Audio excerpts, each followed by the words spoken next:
The dust of Providence Gulch settled on everything, a fine brown powder that coated lies and truths alike. Inside Abner's Mercantile, the air was thick with the scent of coffee, cured tobacco, and speculation.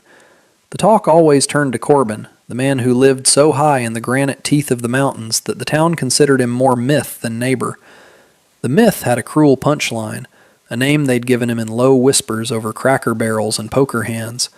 The Seventh-Day Man. Because no woman, bride or hired help, ever lasted more than a week on his claim. Another one had just come down the mountain, her face pale and her valise packed with haste, her passage paid by Corbin's credit with a note that said nothing more than unsuitable. The men in the store chuckled. It was a familiar ritual. A fresh round of bets was laid. 3 days, one man grunted, putting a coin on the counter. I say 5, another offered. The winter scare will get her. Abner, polishing a glass jar, didn't join in. He just watched, his face a mask of weary commerce.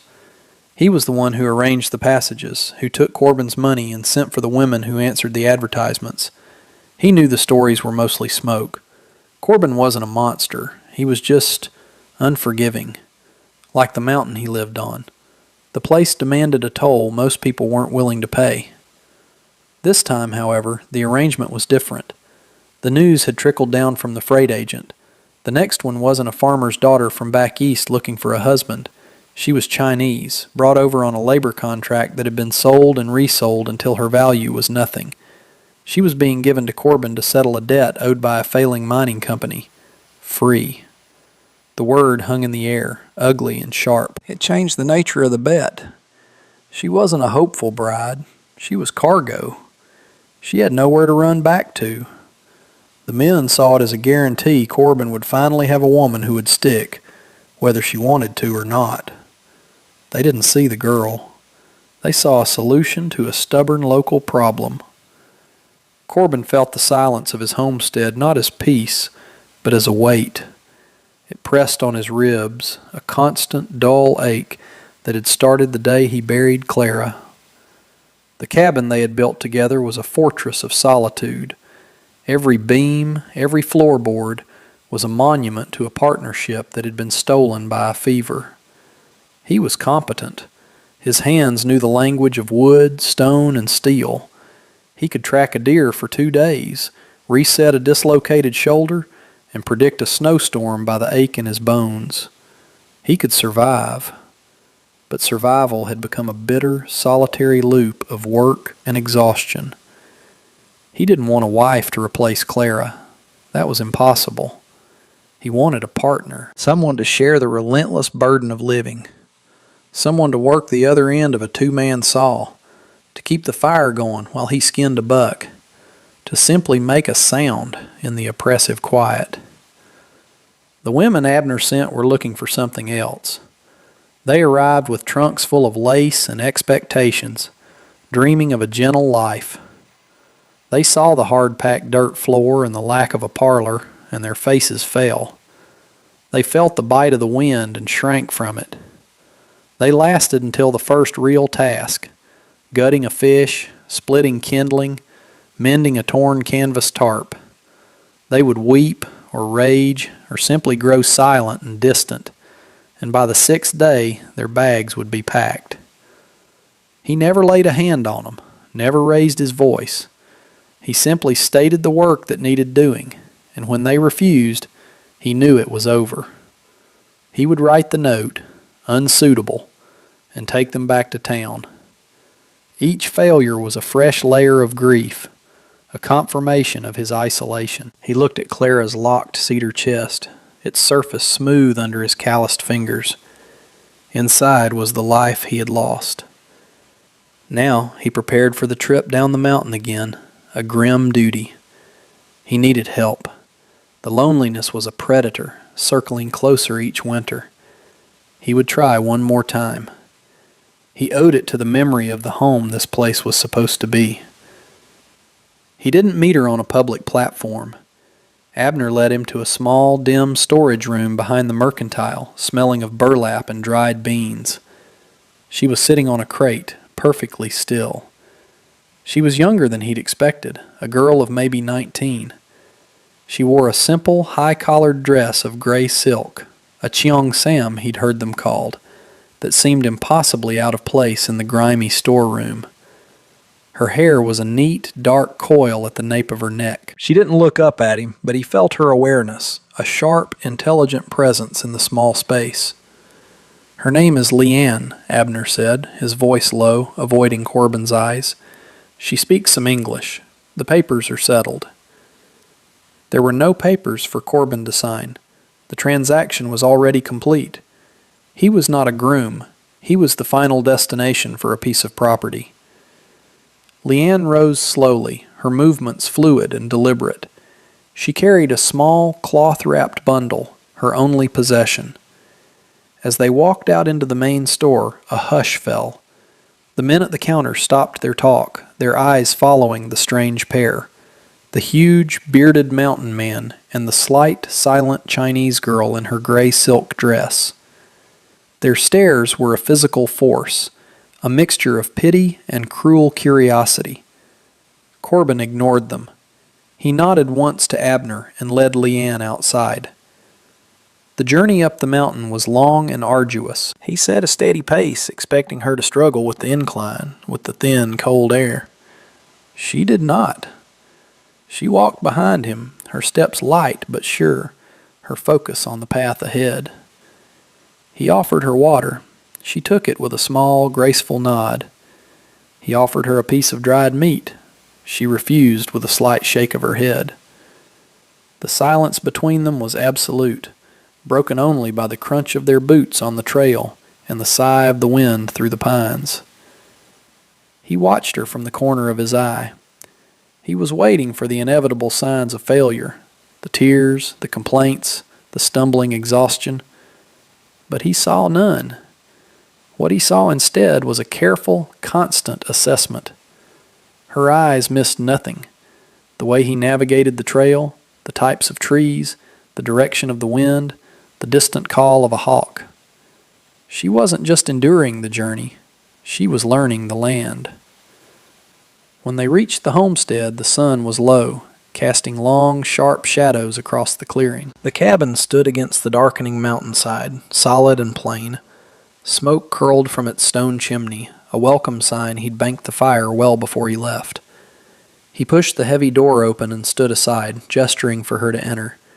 He watched her face, braced for the familiar flicker of disappointment. The other women had paused at the threshold, their expressions revealing their dismay at the rustic interior, the single large room, the functional but unadorned furniture, the lack of curtains on the windows. Leanne did not pause. She stepped inside and her gaze swept the room with an unnerving practicality. She noted the neatly stacked firewood, the clean-swept hearth, the order of the tools hanging by the door. Her eyes lingered on the pantry shelves. He followed her gaze and saw them through her eyes for the first time in a long while. Half-empty sacks of flour and beans, a dwindling row of preserved vegetables in glass jars. He cleared his throat. "The well is out back. The root cellar's under the floorboards there," he pointed. "I'll bring in your pack." She gave a small, almost imperceptible nod. While he retrieved her bundle, she began a slow, methodical tour of the cabin. She ran a finger over the cast-iron stove, testing its coolness. She lifted the lid of the water barrel, checking its level. She walked to the small pile of his clothes that needed mending and picked up a shirt, examining a frayed cuff with a critical eye. When he came back in, she was standing by the pantry again. She turned to him, and for the first time she spoke. Her voice was quiet, lower than he expected, with a precision to her English that was startling. "The store's a low for 2 people," she said. It was not a complaint. It was a statement of fact, an auditor's report. "Winter will be here soon." He was so taken aback he could only nod. "I trap and hunt." "Trapping is not a guarantee," she replied, her gaze unwavering. "A garden, even a late one, would have helped." "The root cellar is not full." She was not talking about comfort or decoration. She was talking about the fundamental architecture of survival. She saw his home not as a dwelling, but as a system, and she had already identified its weaknesses. The first few days passed in a strange, disciplined silence. Corbin woke before dawn to the smell of coffee. Leanne was already up, moving about the cabin with a quiet efficiency that was both unnerving and deeply calming. She mended his clothes with tiny, perfect stitches. She organized the pantry, making an exact inventory of their supplies. She learned the rhythm of his chores without him having to explain them, seeming to know when the water barrels needed filling or when the firewood was running low. She worked from sunrise to sunset, never stopping, never complaining. She had claimed the domestic sphere as her own territory, and she was managing it with the focus of a field general. The town's 7-day countdown was a joke he no longer thought about. On the 5th day, she approached him while he was sharpening an axe. She had been exploring the perimeter of the cabin and had found the small locked cedar chest on the porch where he kept it out of the main living space. He'd seen her notice it before, her gaze lingering on it, but she hadn't asked.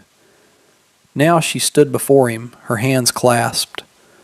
"What is in the chest?" she asked, her tone direct but not demanding.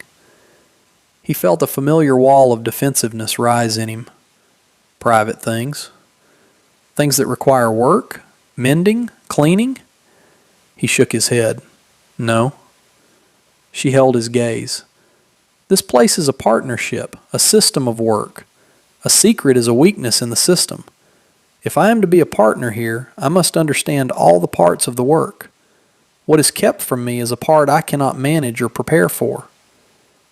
She wasn't asking about his heart. She was asking about logistics. Her relentless practicality disarmed him. He found himself explaining, his voice rough. They belong to my wife, Clara. She died. He expected pity, or perhaps fear. He received neither. Leanne simply nodded, a deep, understanding motion. "The woman who built this place with you," she stated. It wasn't a question. She had understood its history from the solidness of its construction. Her tools? Her seeds? Her knowledge? He swallowed, the words tasting like rust. Her quilt, a cookbook, things of that nature. Leanne considered this for a long moment. "Then they are not private things," she said finally. "They are part of the legacy of this homestead. A legacy is a foundation. We cannot build on a foundation that is locked away." She was reframing his grief, turning it from a painful secret into a practical asset. He didn't open the chest then, but the lock felt less heavy. The storm came without warning. One afternoon the sky turned the color of a bruise, and a low moan began in the pines, rising quickly to a furious shriek. The temperature plummeted. Corbin had seen storms like this before. They could drop 3 feet of snow in a night and trap a man for a week. He burst into the cabin, shouting instructions. "Bar the shutters! Bring in more wood! Check the seal on the door!" He expected to find Leanne panicked, her resolve finally broken by the raw violence of the mountain. Instead, he found her calmly stuffing rags into the cracks around the window frames. She had already filled every spare bucket with water from the well. "The wind is coming from the north," she said, her voice steady over the rising howl. "The wall on that side is the coldest. There is a draft behind the stove." He'd lived with that draft for 2 years, barely noticing it. Together, they worked, moving in a seamless, unspoken rhythm. He secured the livestock in the small, sturdy lean-to, while she double-checked the latches on the root cellar door. He stacked wood by the hearth while she prepared a hot meal, a thick stew that would sustain them. The cabin, which had always felt so empty, was now a hive of shared purpose. For 2 days the storm raged. The wind clawed at the roof, and snow piled in drifts against the door. Inside, there was a strange sense of peace. The world was reduced to the warm, fire-lit space of the cabin. They spoke little, but their partnership was a living thing between them. On the second night, which would have been the 7th day of her arrival, the wind tore a loose board from the roof of the lean-to with a loud crack. Corbin swore, grabbing his coat. "I have to fix it or the goats will freeze." "Wait," Leanne said. She was holding out a coil of rope and a heavy canvas tarp. Use this to block the wind first. The repair will hold better if you are not fighting the gale. Her foresight, her calm in the face of chaos, was a revelation. He took the supplies, his fingers brushing hers. In that small touch he felt the undeniable shift. This was not a temporary arrangement. This was a partnership. The 7th day passed, buried under a blanket of snow, its significance erased by the simple, profound fact that they had faced the storm and won. Weeks later, the snow had melted enough for a trip to Providence Gulch. Their supplies, carefully rationed by Leanne, were critically low. The journey down was different this time. They walked side by side, a comfortable silence between them. Leanne wore the same gray Cheong Sam, but over it she had a thick wool shawl he had found in Clara's chest, its dark blue color a startling contrast to the gray. As they entered Abner's Mercantile, the same hush fell as before, but it was laced with a new quality, disbelief. The men at the counter stared. They had all lost their bets. Martha, the town's foremost gossip, bustled forward, her face a mask of false sweetness. "Well, look at you," she cooed, her eyes flicking over Leanne. "Still here, dearie? I suppose the mountain agrees with you." The condescension was thick as molasses. "Or perhaps Mr. Corbin isn't as fearsome as his reputation suggests." Corbin tensed, ready to snarl a warning, but Leanne stepped slightly forward. She met Martha's gaze with a calm, level look. "The mountain is hard," Leanne said, her voice clear and carrying through the silent store. "The work is harder. A good partner makes it manageable." She didn't speak of marriage or affection. She spoke of work, of partnership, of competence. The simple, practical statement drained all the venom from Martha's question, leaving it exposed as petty and foolish. Martha flushed and mumbled something about the price of flour. The men looked away, suddenly interested in the contents of the pickle barrel. Corbin felt a surge of pride so fierce it almost choked him. He had never needed to defend himself, but he had never had anyone stand with him either. He walked to the counter and began listing his needs to Abner. When he was done, he added one more item. "A spool of blue silk thread," he said, looking directly at Leanne. "The same color as the shawl." It was a small thing, a practical purchase for mending, but in the charged quiet of the store, it was a declaration. It was a public acknowledgment of her permanence, a symbol of a tear mended, a union fortified. Abner placed the spool on the counter, his expression one of newfound, grudging respect. Back in the quiet solitude of the cabin, the blue thread sat on the small table by the hearth, a tiny spot of vibrant color in the rustic room. The tension of their visit to town slowly dissipated, replaced by the familiar rhythm of their shared life. One evening, as Corbin was repairing a leather strap for his snowshoes, Leanne approached the cedar chest again. She ran her hand over the lid, the gesture no longer one of curiosity, but of reverence.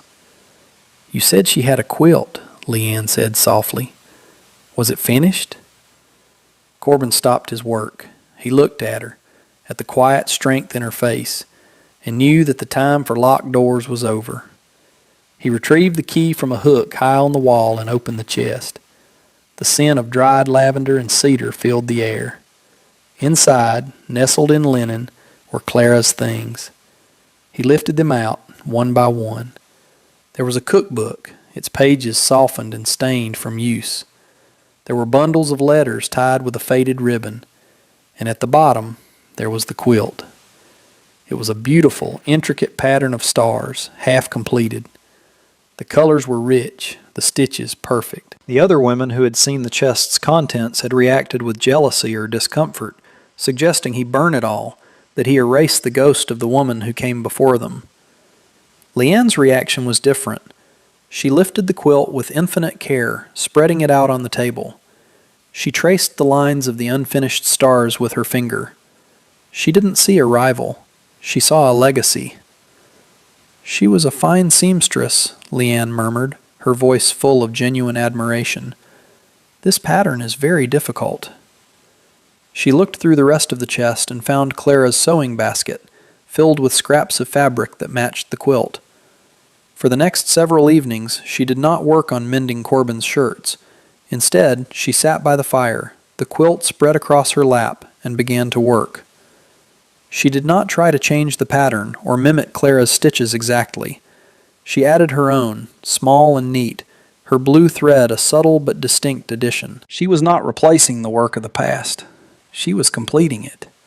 She was honoring the foundation by building upon it. Corbin watched her, his heart a tight, aching knot in his chest. He was seeing his past not being erased, but being woven into a future he had never dared to imagine.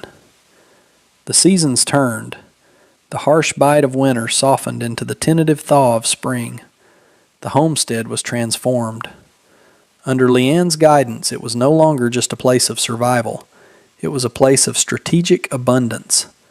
They had cleared a new plot for a garden, using techniques from Clara's cookbook and Leanne's own deep, seemingly innate knowledge of the earth. The pantry was no longer a source of anxiety, but a point of pride, its shelves groaning with preserves and dried goods. The silence in the cabin was no longer the oppressive weight of loneliness, but the comfortable quiet of two people working in harmony. Their partnership was a machine of elegant efficiency, built on a foundation of mutual respect and shared labor. One morning, Corbin retrieved a small metal lockbox from beneath a loose floorboard. He opened it and took out a single folded document, the deed to the claim. It was his most valuable possession, the paper that proved his ownership of this piece of the mountain, this life he had carved out of rock and wilderness. He spread it on the table before Leanne. Her name was nowhere on it. He looked at her, at the way the morning light caught the stray hairs at her temple, at the calm capability in her hands as she ground coffee beans. The words of love and romance that other men used felt foreign and clumsy in his mouth. They didn't fit the truth of what they had built. The truth was solid, practical, and real. "A partner has a stake in the place," he said, his voice low and gravelly. "It's not right that your name isn't on the deed. Your work is in every log of this cabin, every jar on that shelf." He saw a flicker of something in her eyes, surprise, quickly masked. She, who had arrived as property with no value, was being offered a share of everything. The next time they went to town, they did not just buy supplies. They went to the land office. Abner was there, serving as a witness. The clerk, a man with a green eye shade, looked at them with thinly veiled suspicion, but the law was the law. With the scratch of a pen, Leanne's name was added to the deed. Corbin, landowner. Leanne, landowner. It was not a wedding ceremony. There were no flowers, no vows spoken before God. It was a legal transaction, a formal recognition of a reality that already existed. As they signed the ledger, Abner cleared his throat. "Good for you, Corbin," he said, and for the first time his voice held a simple, unadorned respect. The paper was their testament, more binding than any pretty promise. It was a foundation, written in ink. The whispers in Providence Gulch finally died. The story of the Seventh-day Man became a cautionary tale about underestimating quiet people. Corbin was no longer a myth or a monster. He was a man with a formidable partner. The quality of his traded furs improved, his credit at the mercantile was solid, and the sight of him and Leanne working together became a simple, accepted fact of life in the valley. They were no longer an object of speculation, but a quiet, respected part of the landscape, as solid and enduring as the mountains themselves. The final scene of their story was not written in town, but in the place where it was forged. It was the first deep snow of the next winter. The world outside was a silent, white canvas. Inside the cabin, a warm fire crackled in the hearth, casting a golden glow on the room. The space was no longer stark. It was a home. A braided rug lay on the floor. Dried herbs hung from the rafters, scenting the air. Corbin sat in his chair, carefully oiling the mechanism of a clock, his large hands surprisingly deft.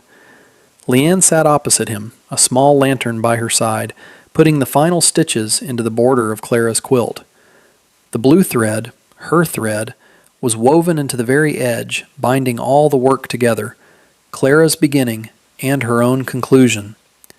The quilt was a map of their homestead's history, a testament to loss, survival, and continuation. There were no grand declarations, no flowery words. None were needed. He paused in his work, watching the firelight play on her focused expression. He thought of the long, lonely years before her, the crushing weight of the silence. Now, the silence was different. It was a shared peace, a comfortable quiet filled with the small sounds of a life being lived together. He no longer expected her to leave. He no longer feared the coming of winter. The gnawing dread that had lived in his gut for so long had been replaced by a slow, steady warmth. It was hope, he realized. A quiet, durable hope, earned not through promises, but through the repeated proof of every sunrise, every shared meal, every storm they had weathered side by side. She looked up, as if feeling his gaze, and offered him a small, soft smile. He smiled back. The home was secure. The partnership was solid. The future was no longer a threat, but a quiet, open space waiting to be built.